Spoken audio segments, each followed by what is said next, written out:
নিজেকে স্বাধীন মনে করে তখন একটা মানুষ সীমা লঙ্ঘন করে। আর তখন কোনো ব্যক্তি যদি চায় সত্যিকারের জিহাদ সে তার অন্তর থেকে করতে পারবে।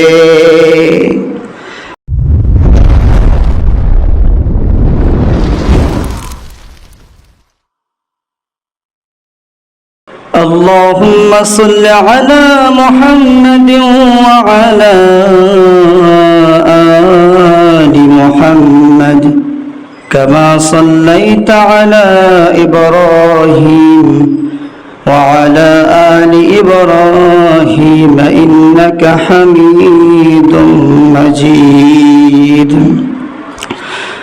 اللهم بارك على محمد وعلى آل محمد كما باركت على إبراهيم وعلى آل إبراهيم إنك حميد مجيد بلغ العلا بكماله كشف الدجى بجماله حسنت جميع خصاله صلوا عليه وآله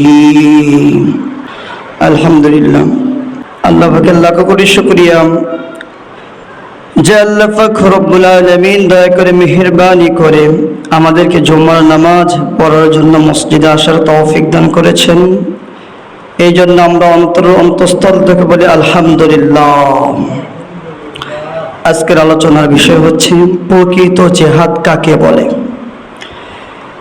জিহাদ সম্পর্কে অনেক আলোচনা করা যায়, অনেক প্রকার রয়েছে, কিন্তু সর্বপ্রথম যে 3 প্রকার আপনাদেরকে বলতে চাই। 1 নম্বরে আল্লাহ রসুলের জীবনী, আল্লাহ রসুল কিভাবে জিহাদ করেছে। 2 নম্বর জিহাদ কবে অস্ত্রধারী হয়। 3 নম্বর সত্যিকারের জিহাদ কিভাবে করা যায়। তাহলে 1 নম্বর আল্লাহ রসুলের জীবনে আল্লাহ রসুল জিহাদ করেছে। আল্লাহ পাক রব্বুল আলামিন সূরাতুল ফুরকানের 52 নম্বর আয়াতে আল্লাহ তাআলা বলেন, فلا تطع الكافرين وجاهدهم به جهادا كبيرا। আল্লাহ পাক রব্বুল আলামিন বলেন, فلا تطع الكافرين, হে আল্লাহ রাসূল কাফেরদেরকে অনুসরণ করিও না। ওয়াজাহিদুহুম বিহি জিহাদান কাবীরা, এই কোরআন দ্বারা তাদের সাথে জিহাদ করো। তাহলে 1 নম্বর আমরা বুঝতে পারলাম প্রাথমিক অবস্থায় জিহাদ মানে অস্ত্র নয়। জিহাদ মানে দাঙ্গামা হাঙ্গামা মারামারি করার নাম নয়। জিহাদ সর্বপ্রথম আল্লাহ তাআলা তার হাবিবকে কোরআন দিয়ে জিহাদ করতে বলেছে। হুদায়বিয়া যুদ্ধের সময় আল্লাহ রাসূল যখন 1400 সাহাবীদেরকে নিয়ে যখন মক্কার দিকে ছুটে চলেছে, সে সময় কাফের গোষ্ঠীরা আল্লাহ রাসূলকে এবং তার সাহাবা কেরামদেরকে সবাইকে অ্যাটাক করলেন, আক্রমণ করলেন। একপক্ষিক তারা বলতে লাগলো, আমরা আজকে মুহাম্মদ তোমার অনুসারীদের সাথে এবং তোমার সাথে যুদ্ধ করব। সে সময় আল্লাহ রাসূল আল্লাহর কাছ থেকে অনুমতি না পেয়ে চুপ করে আছেন। আল্লাহ রাসূল যখন সন্ধি করলেন তাদের সাথে, ইসলামের সৌন্দর্য আরো বৃদ্ধি পেল। কেননা জিহাদ মানে অস্ত্রের নাম নয়। জিহাদ মানে সর্ব অবস্থায় গরম হয়ে একটা সমস্যা সমাধান করা যায় না। অনেক সময় জিহাদ নরম কথার মাধ্যমেও হতে পারে। আল্লাহ রাসূলের সময় যখন হুদায়বিয়া যুদ্ধের সময় কাফেরদের সাথে সন্ধি করলো, এই সন্ধি করার পরে আল্লাহ পাক রব্বুল আলামিন সূরাতুল ফাতহের প্রথম আয়াতে জানায় দিলেন, ইন্না ফাতাহনা লাকা ফাতহাম মুবিনা, নিশ্চয় আমি তোমাকে একটা জয় তোমাকে দিয়ে দিয়েছি এই হুদায়বিয়া যুদ্ধের। আপনাদের প্রশ্ন হতে পারেন, হুদায়বিয়ার সময় তো যুদ্ধ হয়নি, কিন্তু আল্লাহ রাসূলের সাথে সন্ধি হওয়ার কারণে যুদ্ধ হওয়ার পরে তরবারি দিয়ে যুদ্ধ হওয়ার পরে যে লাভটা হতো না, কিন্তু ওই সময় সন্ধি হওয়ার কারণে ইসলামের লাভ আরো বেশি হয়েছে। ওই সময় অনেক কাফেররা এই আল্লাহ রাসূল সন্ধি করার কারণে অনেক কাফেররা আল্লাহ রাসূলের কাছে মুসলমান হয়েছে। এটাই হচ্ছে ইসলামের সৌন্দর্য। যখন মক্কা বিজয় হয়ে যায়, আল্লাহ রাসূল ঘোষণা দিয়ে দিলেন, আযহাবু ফাআনতুমুত তুলাকা, তোমরা চলে যাও, তোমরা সকলেই মুক্ত। এখন আপনাদের জানা থাকা দরকার, মক্কার মধ্যে আল্লাহ রাসূল 13 বছর দিনের দাওয়াতের কাজ করেছেন। এই 13টি বছর আল্লাহ রাসূলকে বেশি নির্যাতন করা হয়েছে। অকারণে যে লোকরা আল্লাহ রাসূলকে কষ্ট দিয়েছে, অকারণে আল্লাহ রাসূলকে যে লোকরা কষ্ট দিয়েছে, ওই সময় যখন মক্কা বিজয় হয়ে গেল, আল্লাহ রাসূল তার শত্রুদেরকেও আল্লাহ রাসূল আল্লাহর জন্য ছেড়ে দিয়েছে। আযহাবু ফাআনতুমুত তুলাকা, তোমরা যাও, চলে যাও, তোমরা সকলেই মুক্ত। একটু চিন্তা করেন, তাহলে আল্লাহ রাসূলের উম্মতের উপর, মানুষদের উপর কেমন দয়া ছিল, সুবহানাল্লাহ। এই জন্য 1 নম্বর, আল্লাহ রাসূল জিহাদ করেছে কোরআন দিয়ে। যেখানে কোরআন দিয়ে জিহাদ করতে হবে, সেখানে আমাদেরকে কোরআন দিয়ে জিহাদ করতে হবে। 2 নম্বর, জিহাদ কবে অস্ত্রধারী হয়? আল্লাহ পাক রব্বুল আলামিন সূরাতুল হজর 39 নম্বর আয়াতে আল্লাহ তাআলা বলেন, উযিনা লিল্লাযীনা ইউকাতালুনা বিআন্নাহুম যুলিমু ওয়া ইন্নাল্লাহা আলা নাসরিহিম লাকাদির।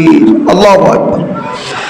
আল্লাহ পাক রব্বুল আলামিন জানায় দিলেন, ও হাবিব, তোমাদের উপর যে নির্যাতন করা হয়েছে, তোমরাও তাদের উপর আক্রমণ করো।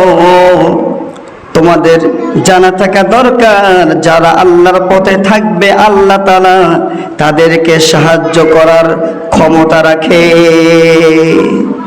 তাহলে ইসলাম শুধু মার খেতে বলেনি। যদি কেউ অকারণে যদি মার দেয়, তাহলে ওই ব্যক্তিকেও মার দিতে ইসলাম শিক্ষা দিয়েছে। কথা বলেন ঠিক কিনা? এই জন্য শুধু ইসলাম শুধু মার খাওয়ার জন্য আপনাকে বসে থাকতে বলেনি। সর্বপ্রথম ইসলামের যুদ্ধ হয়েছে বদরের যুদ্ধ। আল্লাহ পাক রব্বুল আলামিন সূরা আলে ইমরানের 123 নম্বর আয়াতে আল্লাহ তাআলা জানায় দেন, ওয়া লাকাদ নাসারাকুমুল্লাহু বিবাদরিন ওয়া আনতুম আযিল্লা। এই বদরের যুদ্ধের মধ্যে মুসলমানের সংখ্যা ছিল মাত্র 313 জন, আর কাফেরদের সংখ্যা ছিল 1000 জন। 313 জনের কাছে অস্ত্র শস্ত্র কিছুই ছিল না, কিন্তু কাফের গোষ্ঠীদের কাছে অস্ত্র শস্ত্র নিয়ে তারপরও এই মুসলমানদের কাছে তারা পরাজয় বরণ করেছে। সূরা আলে ইমরানের 123 নম্বর আয়াতের কারণে মুসলমানের জয় হয়েছে। ওয়ালাকাদ নাসারাকুমুল্লাহু বিবাদরিন ওয়া আনতুম আযিল্লা। নিশ্চয় আল্লাহ তাআলা বদরের যুদ্ধের মুসলমানদেরকে সাহায্য করেছিল। যখন তারা দুর্বল ছিল, আল্লাহ তাআলা তাদেরকে সাহায্য করে কাফেরদের বিপক্ষে জয় এনে দিয়েছে। বলি সুবহানাল্লাহ। তাহলে ইসলাম যখন তরবারি নেওয়ার জন্য অনুমতি দেবে, তখন অবশ্যই তরবারি নিতে হবে। 3 নম্বর, সত্যিকারের জিহাদ কিভাবে করতে হয়।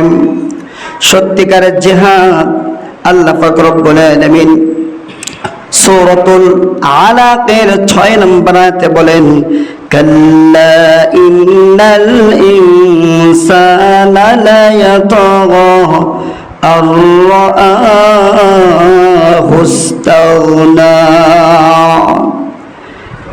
কাল্লা ইন্নাল ইনসানা লায়াতাগা, নিশ্চয় জনের কাছে অস্ত্র শস্ত্র কিছুই ছিল না, কিন্তু কাফের গোষ্ঠীদের কাছে অস্ত্র শস্ত্র নিয়ে তারপরও এই মুসলমানদের কাছে তারা পরাজয় বরণ করেছে।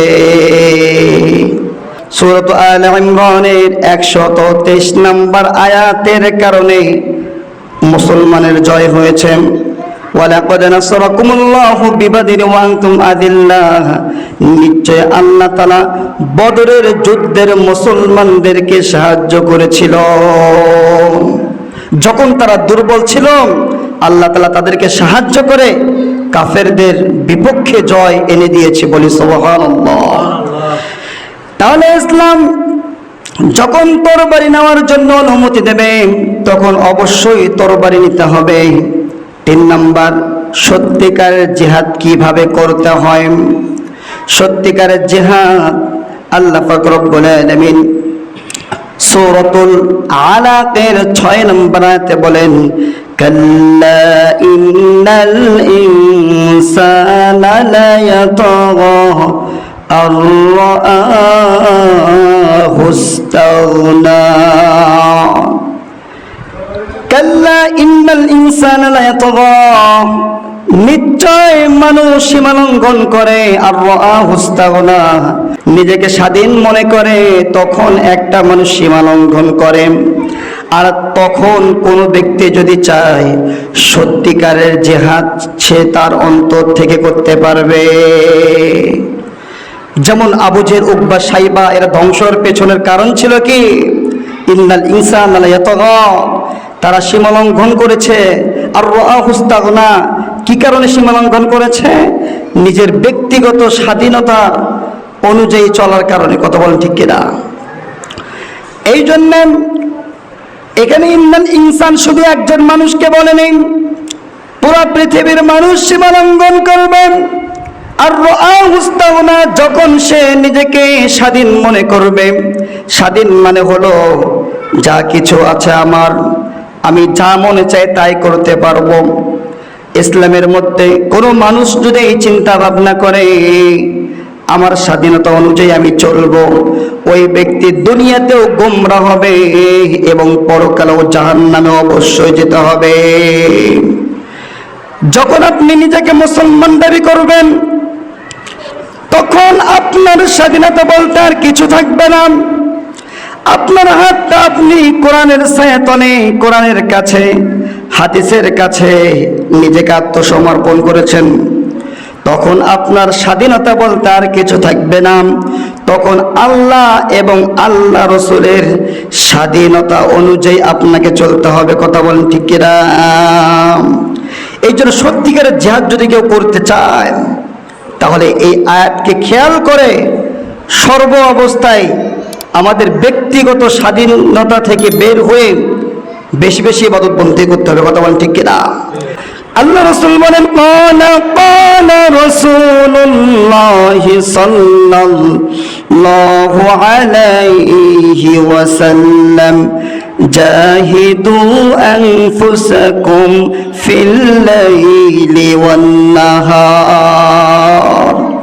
আল্লাহ রাসূল বলেন, ও আমার উম্মত, তোমরা সর্ব অবস্থায় তোমরা নফসের সাথে জিহাদ করে চলাফেরা করো। কেননা নফস এমন একটা জিনিস সর্ব অবস্থায় তোমাকে ধোঁকা দেবে এবং গুনার কাজ করাতে বাধ্য করবে। এই জন্য উলামায়ে কেরামগণরা গবেষণা করে বলেছে যে নফসের ধোঁকা সাধারণ মানুষ বুঝতে পারে না। তাদের জন্য করণীয় হচ্ছে 4 অবস্থায় আপনি চিন্তা ছাড়া নফসের বিরুদ্ধে চলবেন। 1 নম্বরে সর্ব অবস্থায় নফসকে কোরআন হাদিস শিক্ষা দিবেন। এক নম্বরে সর্ব অবস্থায় এই চিন্তা ভাবনা থেকে বের হয়ে চিন্তা ছাড়া নফসকে ইলম শিক্ষা দিবেন। 2 নম্বরে নফসকে আমল শিক্ষা দিবেন। 3 নম্বরে নফসকে গুনাহমুক্ত রাখবেন। আর 4 নম্বরে নফসকে সবর শিক্ষা দিবেন।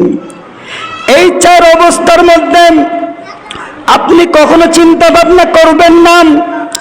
নফস যদি এই 4টার যদি বিপক্ষে চলে যায়, আপনি চিন্তা ভাবনা ছাড়া আপনি সিদ্ধান্ত নিয়ে ফেলেন, এই 4টার বিরুদ্ধে যদি চলতে পারেন আপনি দুনিয়াতে কামিয়াব হয়ে যাবেন। কেননা বর্তমান মানুষের নফস কখনো ইলম শিখতে চায় না। তখন যদি আপনার নিজের নফসকে যদি ইলম শিখাতে বাধ্য করেন। 2 নাম্বার, কখনো মানুষ আমল করতে চায় না, আমল করাতে বাধ্য করেন। 3 নাম্বার, গুনাহমুক্ত জীবন কেউ যাপন করতে চায় না, তখন আপনার নফসকে বাধ্য করেন আমি কোনো গুনাহ করব না। 4 নাম্বার, আমাদের মধ্যে সবর নেই। সবর না থাকার কারণে পদে পদে আমরা মুসলমানরা মার খাচ্ছি। কথা বলেন ঠিক কিনা? 4 নাম্বার, নফসকে সবর শেখান। এই 4টা জিনিস যদি কোনো মানুষ তার বিপক্ষে চলতে পারে, যদি এই 4টা গুণ যদি অর্জন করতে পারে, তাহলে ওই ব্যক্তির নফসে মুতমাইন্না হয়ে যাবে। আর মুতমাইন্না হয়ে গেলে কাল কিয়ামতের দিন আল্লাহ ডেকে ডেকে বলবে, ফাদখুলি ফি ইবাদি ওয়াদখুলি জান্নাতি। ফাদখুলি ফি ইবাদি, তুমি আমার নেককার বান্দাদের সাথে অন্তর্ভুক্ত হও। ওয়াদখুলি জান্নাতি, এবং জান্নাতে প্রবেশ করো। তাহলে এই সত্যিকারের জিহাদ বর্তমানে আমরা কিভাবে করব? তাহলে 1 নাম্বার, নফস আমাদেরকে ঠিক করতে হবে। যদি নফস ঠিক করতে পারি, সূরাতুশ শামসের মধ্যে আল্লাহ তাআলা বলেন, ক্বাদ আফলাহা মান যাক্কাহা, যে ব্যক্তি তার নফসকে ভালো করে নিল সে যেন সফল হয়ে গেল। ওয়াকাদ খাবা মান দাসাহা, আর যে ব্যক্তির নফসে গোলাম হয়ে গেল সে যেন নিজেকে ধ্বংস করে দিল। নাউজুবিল্লাহ বলবেন না।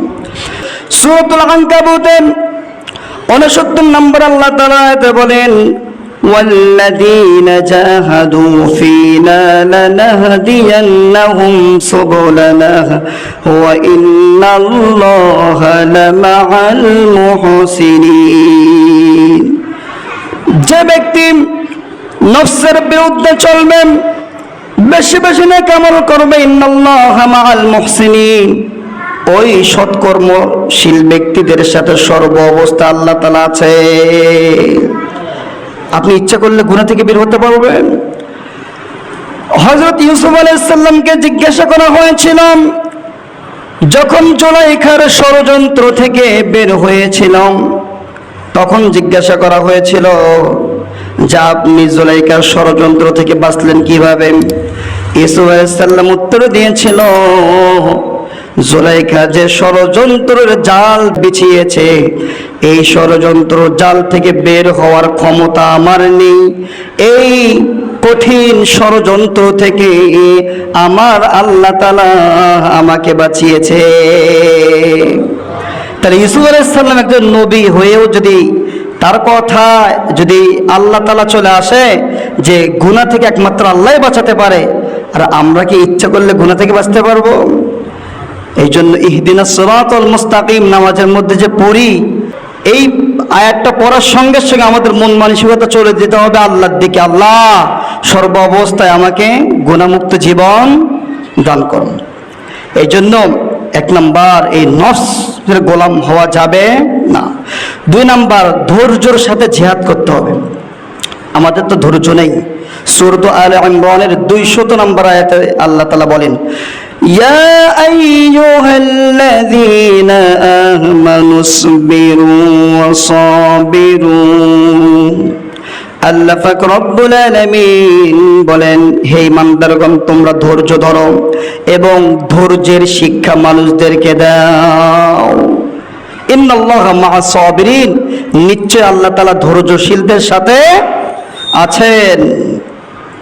তা আল্লাহ যদি ধৈর্যশীলদের সাথে থাকে, তাহলে আমাদের কোনো চিন্তা আছে? নিজেও ধৈর্য ধরতে হবে বিপদের সময়, এবং এই মেসেজটা, এই শিক্ষাটা আমাদের ইমানি ভাইদের কাছে ছড়িয়ে দিতে হবে।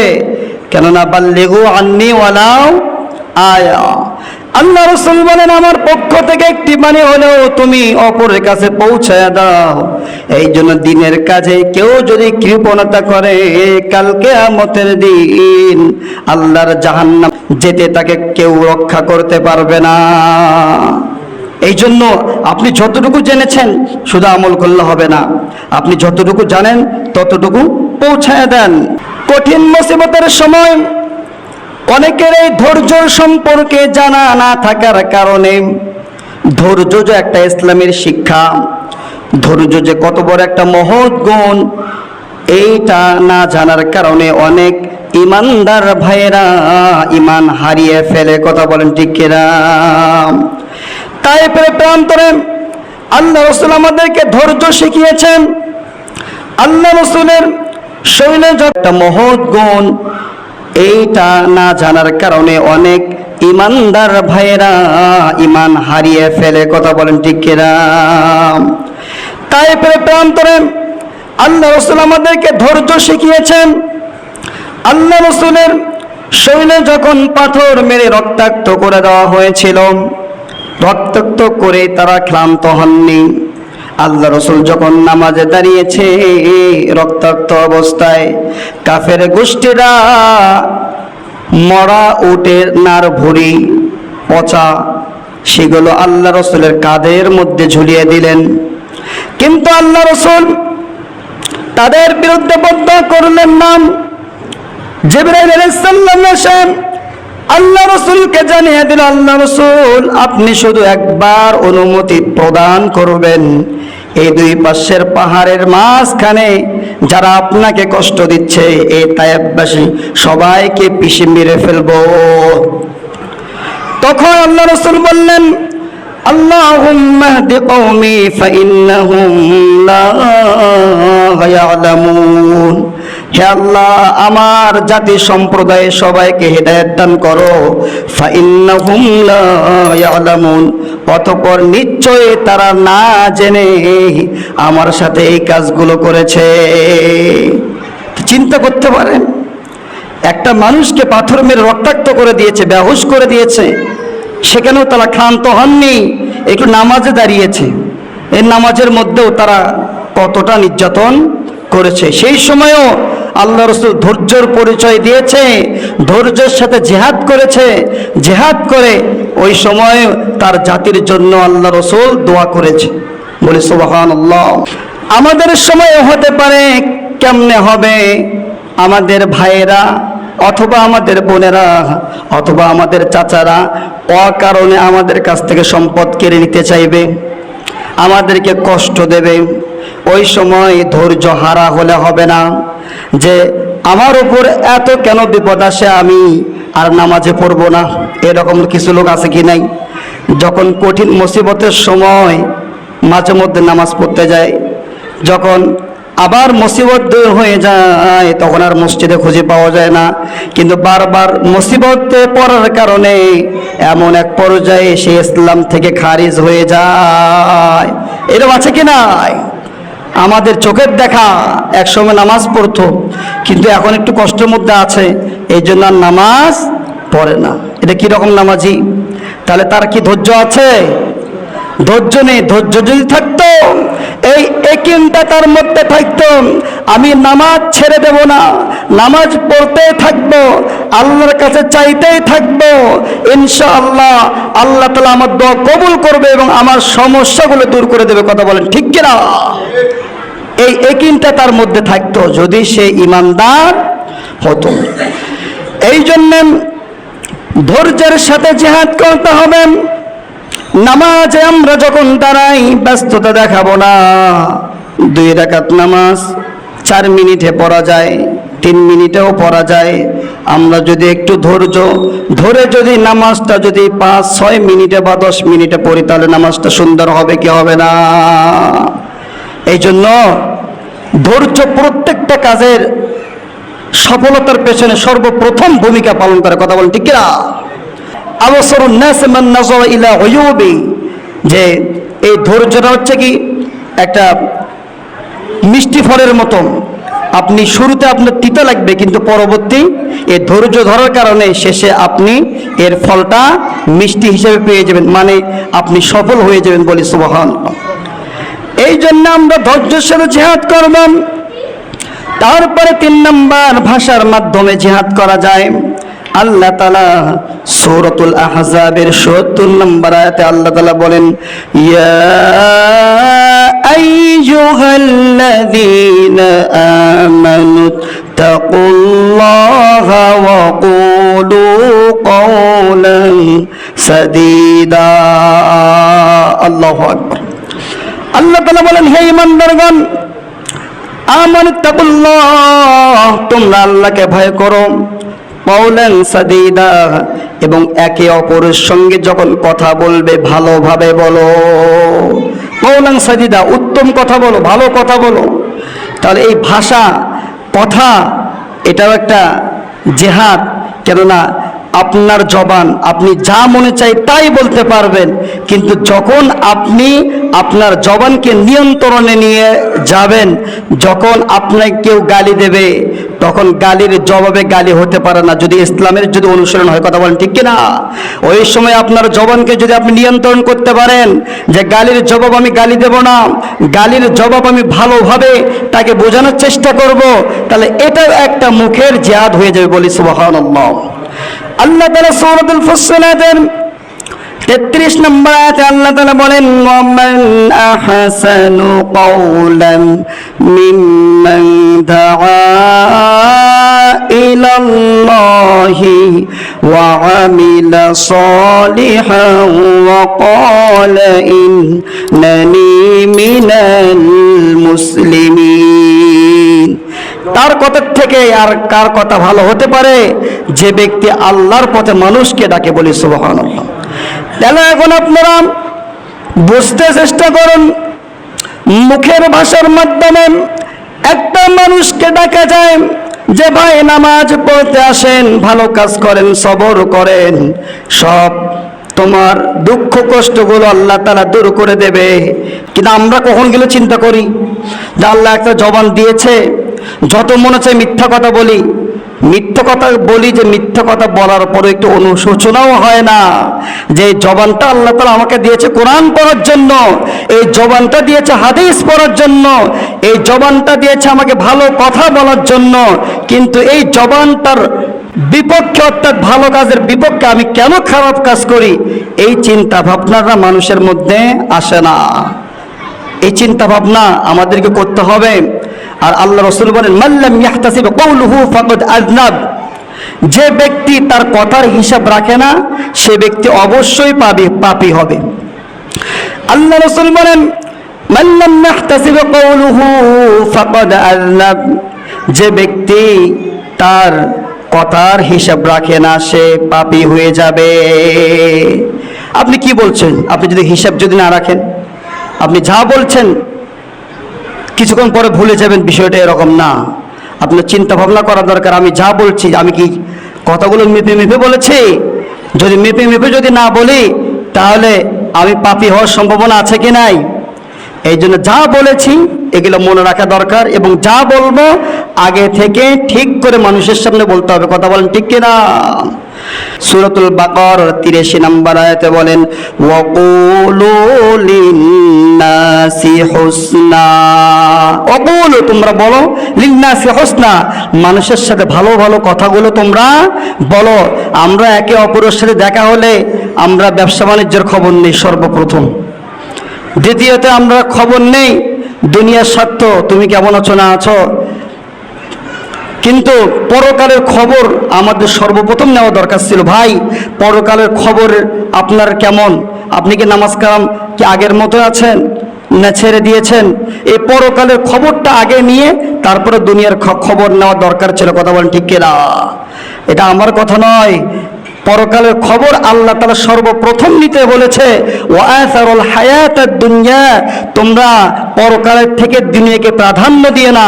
যদি প্রাধান্য দাও, ফাইনাল জাহিমা হিয়াল মাওয়া, অতঃপর মৃত্যু হওয়ার সঙ্গে সঙ্গে তোমাদের ঠিকানা তোমরা জাহান্নামের নিকটে করে নিলে আরেকটা বিষয় তোমাদেরকে জানা থাকতে হবে, ওয়ালাল আখিরাতু খায়রুল লাকা মিনাল উলা, এই ইহকাল থেকে পরকাল সবার জন্য উত্তম।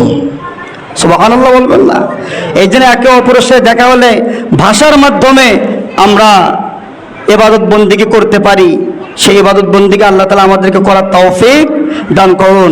এখন একটু আসেন, অনেক সময় ভাষার মাধ্যমেও ইবাদত বন্দেগী করা যায় না।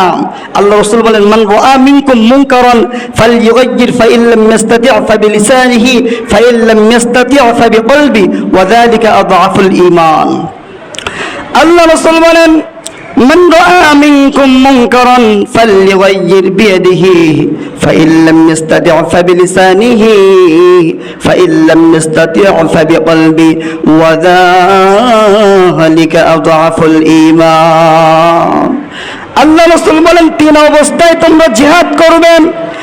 এক নাম্বার, হাত দিয়ে তোমরা ওই যে জিনিসটা নিয়ে ভেজাল হয়েছে দুইয়ের মাঝে, তোমরা যদি পারো হাত দিয়ে মীমাংসা করে দাও। হাত দিয়ে যদি না পারো জবান দিয়ে তোমরা মীমাংসা করে দাও। জবান দিয়েও যদি না পারো, যে জিনিসটা আল্লাহ আল্লাহ রাসূলের বিপক্ষে যায় ওই জিনিসটাকে তোমরা অন্তর থেকে ঘৃণা করো। তাহলে তিন অবস্থায় আপনি জিহাদ করতে পারবেন।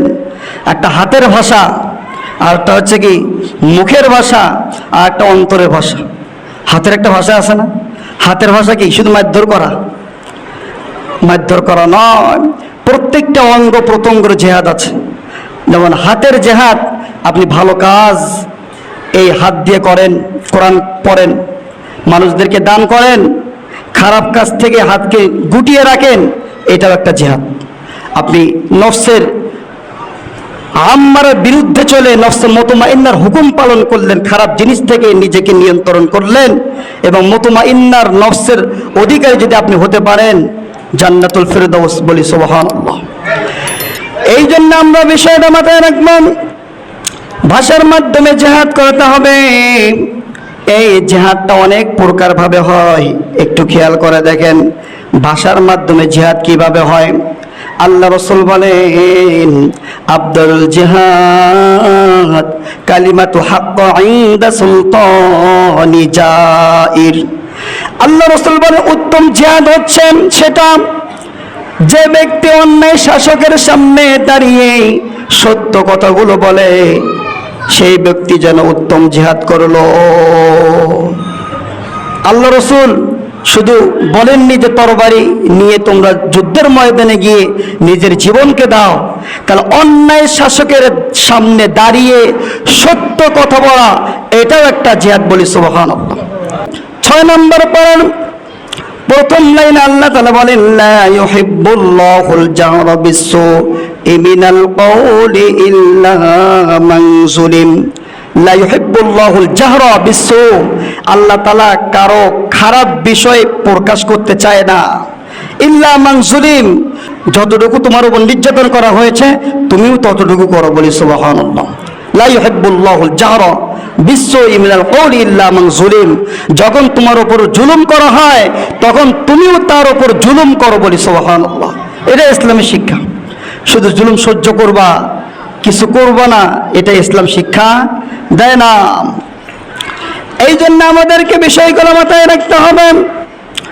ভাষার মাধ্যমে জিহাদ করতে হবে, তার উপর ভাষার মাধ্যমেও যদি না হয় তাহলে তরবারিতে চলে যেতে হবে। কোথায় যেতে হবে?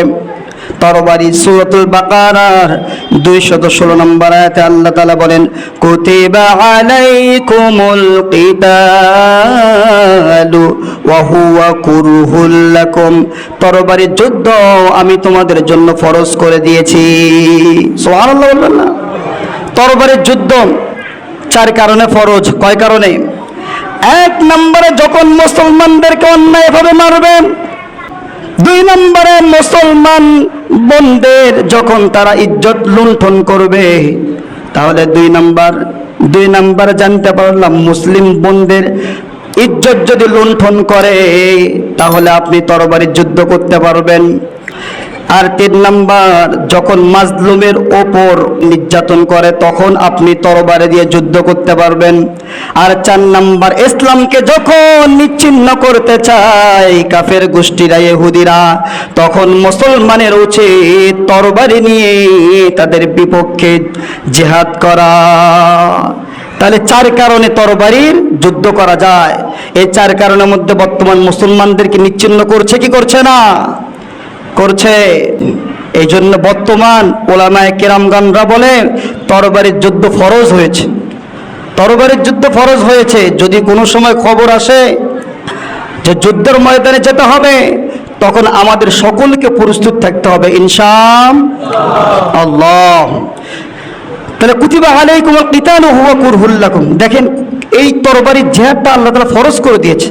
আসা আন তাকরাহু শাইআন ওয়া হুয়া খায়রুল লাকুম ওয়া আসা আন তুহিব্বু শাইআন ওয়া হুয়া শাররুল লাকুম।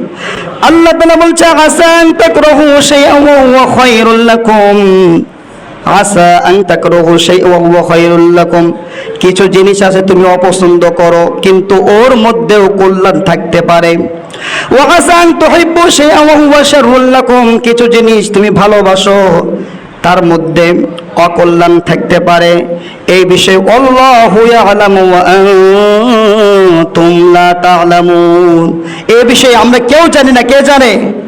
আল্লাহু ইয়ালামু ওয়া আনতুম লা তা'লামুন। এই বিষয়ে আল্লাহ জানে। এই জন্য আল্লাহ বলেছে এত তোমার চিন্তা ভাবনা করার প্রয়োজন নেই।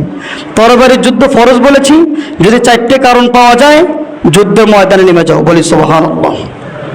তাহলে এই জিহাদটা কত গুরুত্বপূর্ণ, তরবারির জিহাদটা।